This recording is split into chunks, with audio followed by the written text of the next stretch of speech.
ngaha turaje nyagasani kwitabira ingoma y'urukundo karame karame nyagasani, ku izina ry'Imana Data na Mwana na Roho Mutagatifu, amen. Amahoro bana b'Imana, ni muhumure, Imana iradukunda, ije kudukiza kuri uyu wa mbere w'icyumweru cya gatatu cya Pasika, tariki 20 Mata 2026. Dore amasomo ajya kuduhuza n'Imana. Isomo rya mbere ni ryo mu gitabo cy'ibyakozwe n'intumwa, umutwe wa 6:8 kugeza kwa 15. Stefano, wa muntu wuzuye ukwemera na Roho Mutagatifu, uko Imana yakamusenderejemo ubutoneshwe n'ububasha, yakoraga ibitangaza n'ibimenyetso bikomeye muri rubanda. Ariko abantu bo mu isengero ryitwa iry'ababohowe, hamwe n'Abanyasireni n'Abanyalegizandiriya n'abantu bo muri Silisiya n'abo muri Aziya batangira kujya impaka na Stefano. Nyamara ntibashoboraga guhangara ubuhangange bwe, kimwe na Roho wamuvugiragamo, bituma bagurira abantu ngo bavuge bati, twamumvise avuga amagambo atuka Musa n'Imana. Nuko bahuruza rubanda hamwe n'abakuru b'umuryango n'abigisha amategeko, baraza bamugoye igitumo, baramufata bamujyana mu nama nkuru. Niko kuzana abashinja b'inyoma, baravuga bati, uyu muntu ntamenya kuvuga amagambo asebya ahantu hatagatifu kimwe n'amategeko. Tunamwumva avuga ko uwo Yezu w'i Nazareti azasenya aha hantu hatagatifu, akanahindura amategeko twahawe na Musa. Abari mu nama nkuru bose baramwitegerezaga, maze babona mu ruhanga rwe hasa naho umumarayika. Iryo ni ijambo ry'Imana. Zaburi ni 119. Hahirwa abadakemwa mu mibereho yabo. Naho ibikomangoma byakorana bikamvuga nabi, umugaragu wawe ahora azirikana ugushaka kwawe. Ibyemezo byawe bintera guhimbarwa, imigambi yawe niyo mfatiraho inama. Nakugaragarije inzira zanjye, nawe uransubiza, unyigisha ugushaka kwawe. Unyumvisha inzira y'amabwiriza yawe, kugira ngo njye nzirikane ibyiza byawe. Urandinda inzira y'ikinyoma, maze ungirire ubuntu, umpa amategeko yawe. Nahisemo kutazagutenguha, nsobanukirwa n'amategeko yawe. Hahirwa abadakemwa mu mibereho yabo. Nyagasani Yesu nabane namwe. Amagambo mu Ivanjili ntagatifu uko yanditswe na Yohani, umutwe wa 6, 22 kugeza ku 29. Yesu yari yambutse inyanja agenda hejuru y'amazi. Bukeye ya mbaga y'abantu bari basigaye hakurya y'inyanja, babona ko nta bundi bwato bwari buhari uretse bumwe gusa. Bari bazi kandi ko Yesu atari yabugiyemo hamwe n'abigishwa be, ahubwo ko abigishwa be bari bagiye bonyine. Icyakora andi mato yari yaturutse i Tiberiya, hafi y'aho bari baririye imigati. Ya mbaga y'abantu ibonye ko Yesu n'abigishwa be batagihari, bajya mu mato bagana i Kafarinawumu kuhashakira Yesu. Bamusanze hakurya y'inyanja, baramubaza bati, mwigisha, wageze hano ryari? Yesu arabasubiza ati, ndababwira ukuri koko, ntimushakira ko mwabonye ibimenyetso, ahubwo murashakira ko mwariye imigati mugahaga. Nimujye mukora mudaharanira ibiribwa bishira, ahubwo nimuharanire ibiribwa bihoraho mu bugingo bw'iteka, ibyo Umwana w'umuntu azabaha, kuko ari we Imana Data yashyizeho ikimenyetso. Baramubaza bati, twagenza dute kugira ngo dukore ibyo Imana ishima? Yesu arabasubiza ati, igikorwa Imana ishima ni uko mwakwemera uwo yatumye. Iyo ni Ivanjili ntagatifu. Bayoboke b'Imana, nimugire amahoro. Aha tugeze ni kuri buri munsi. Fungura buri munsi, ufungure buri munsi, ufungure abandi buri munsi, ijambo ry'Imana buri munsi, umugati w'abana b'Imana wakire buri munsi. Aya masomo hari uburyo yatangiye, hari n'uburyo yasoje. Yatangiye abantu bari mu kajugane. Amasomo yatangiye hari ibikorwa byakozwe, nuko bitera abantu kugenda bibaza uko aya masomo agiye kugenda arangira asoza, baguye mu kutumva. Ibintu ntibabyumva, buri wese yumva ibimaze kuba. Isomo rya mbere twazirikanye mu gitabo cy'ibyakozwe n'intumwa, baratubwira Stefano uri kwigisha ariko no gukora ibitangaza, wa mudiyakoni tumaze iminsi twumva intumwa zicaye zigatora abadiyakoni kugira ngo babafashe mu igabura ndetse no kwita ku bapfakazi n'abandi benshi cyane. Stefano rero by'akarusho ngo yarigishaga akora n'ibitangaza. turamwumva ubuzima bwe butangiye kubangamira abamubonaga. Turumva basoza batubwira uburyo inama nkuru bose baguye mu kantu, ngo bari mu nama nkuru bose baramwitegerezaga, maze mu ruhanga rwabo hasa n'umumarayika. Amen, amen, amen. Ibyo bitekerezo hari imigambi yindi bagiye kumucurira itari myiza, bagiye mu rujijo. Ivanjiri uno munsi nayo turumva Yezu wari umaze gutubura imigati, abantu bakarya bagahaga bakishima, ariko birangiye batabyumvise. Ntabwo bumvise Yezu wabagaburiye, bameze nyine nk'aba bana wereka nyenyeri mu kirere, aho kugira ngo arebe ya nyenyeri akireba urutoki uri kuyimwereka. Bo rero aba bantu bakomeje mu rujijo, barahuzagurika, bakomeje bashakashaka Yezu, ariko nicyo bamushakira. Aha rero niho tuza gutinda cyane. Uru rujijo, uku guhuzagurika, uku gutumva Kristo, aribyo byaranze iyi mbaga yari mukurikiye. Iri somo turaza kurigenya n'umwigishwa wese, nkatwe twese dukurikiye Kristo, ariko tukiri mu rujijo, tukiri kujijinganya, tukiri gushidikanya, tukiri guhuzagurika. Mu gifaransa niho bakoresha ijambo ryiza nifuje gukoresha ryitwa illusion. Illusion ni wa muntu uba wizeye ibintu biri imbere byiza, ariko igihe kikazagera akaba desu, akabibura, akagwa mu rujijo, ntasobanukirwe, gusobanya bigatangira bikaza. Aha rero niho tuza gutinda kugenda dusobanuza. Iyi niyo ngingo remezo tujya kuzirikanaho, ko inzira y'ukwemera ari ugusiganuza, ari ugusobanuza. Cya gihe twese tuba twagiye mu rujijo, igihe dutumva iby'Imana uko bikwiye. Kuva mu rujijo bidusaba gusobanura, bidusaba gusobanukirwa, bidusaba gusiganuza. Ngo uyu mwigishwa nawe nanjye, aha niho Nyagasani dutumiye uno munsi, bityo arashaka kudukura mu rujijo turimo. Turacyari kwibaza, ntiturumva iby'Imana uko bikwiye, nguko natwe mu nzira y'ukwemera rimwe na rimwe tugenda tujijisha, bishatse kuvuga nyine twagiye mu rujijo, ariko biradusaba gusobanukirwa n'iby'Imana, kuko biragoye kumva Yezu atanga imigati ngo hanyuma tuze kumva ngo niwo mugati w'ubugingo. Ibyo wawe ntibyumvikana. Biradusaba urugendo rurerure kugenda tujyana na Yezu, tujya kumushakashaka nk'umwigishwa wese ugenda ushakashaka Yezu nk'imbaga iri kumushakisha.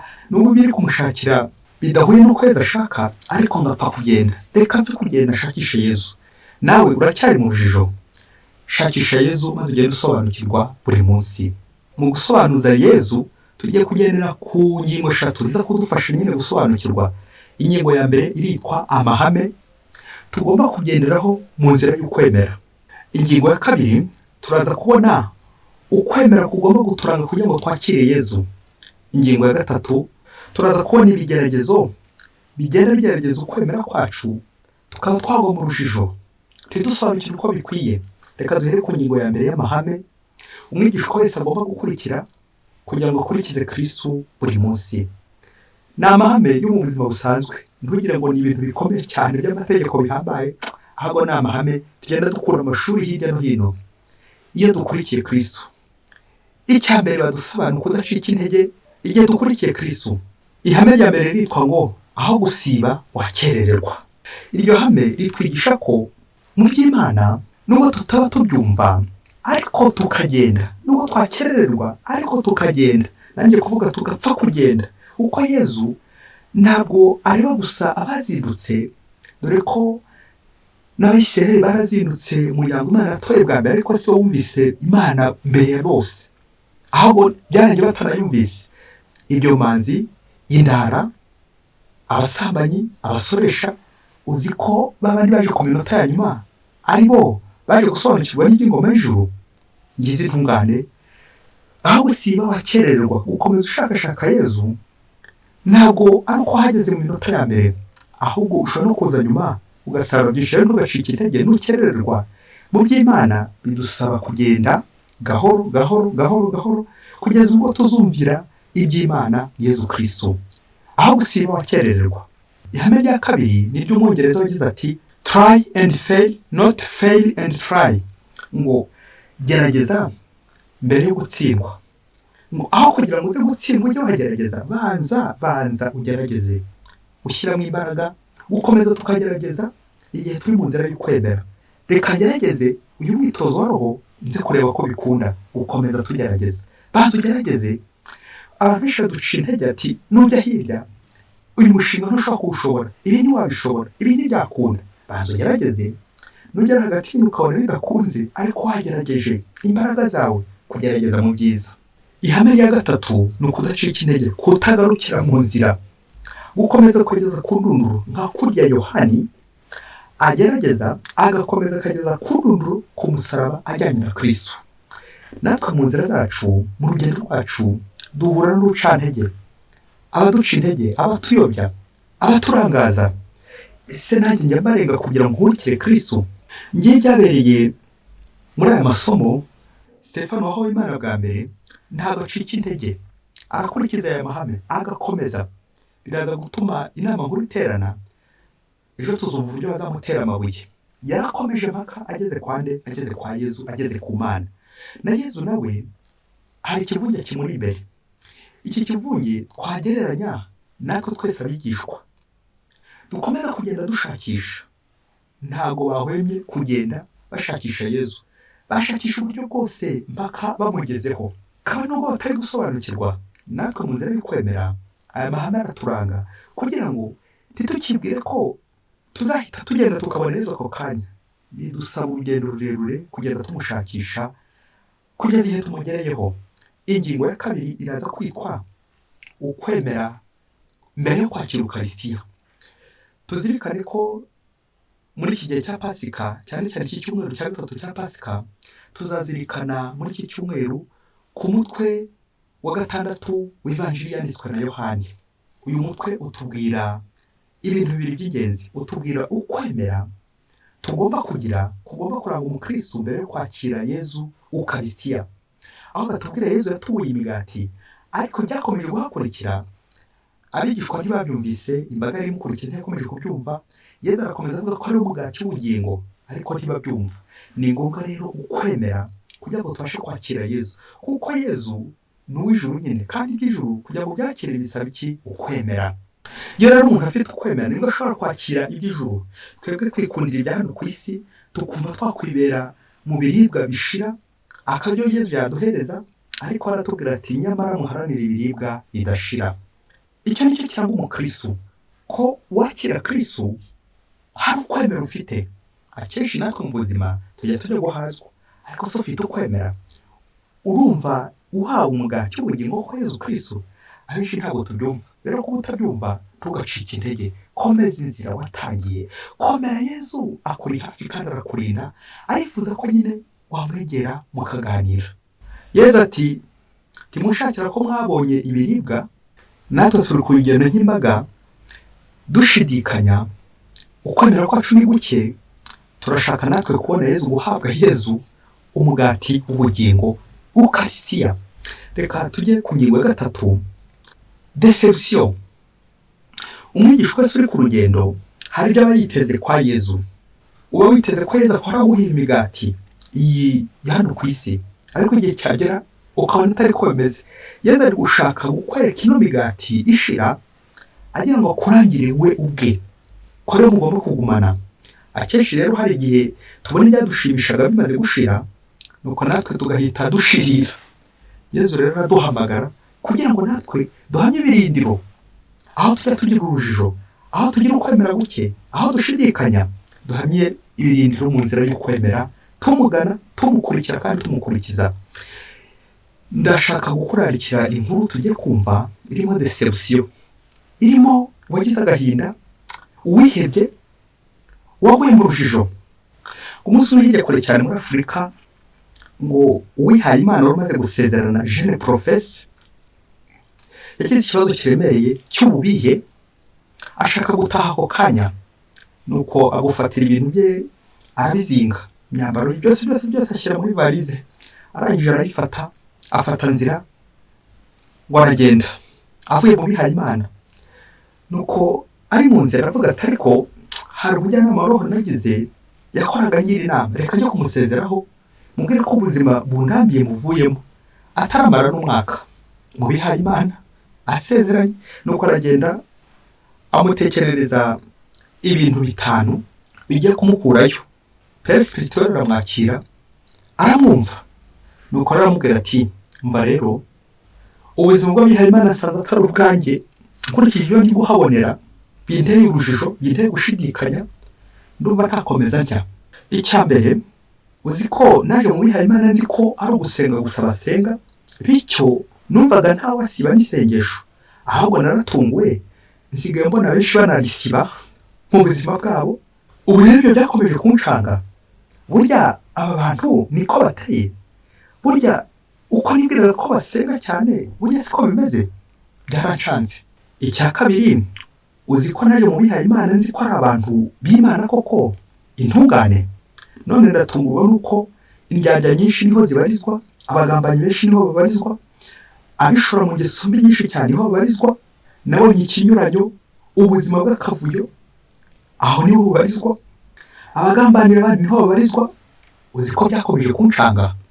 naje mu bihayimana nzi ko nyuma y'amasezerano kumvira ubukene n'ubumanzi, naje nzi ko abihayimana arizo manzi, aribo sugi.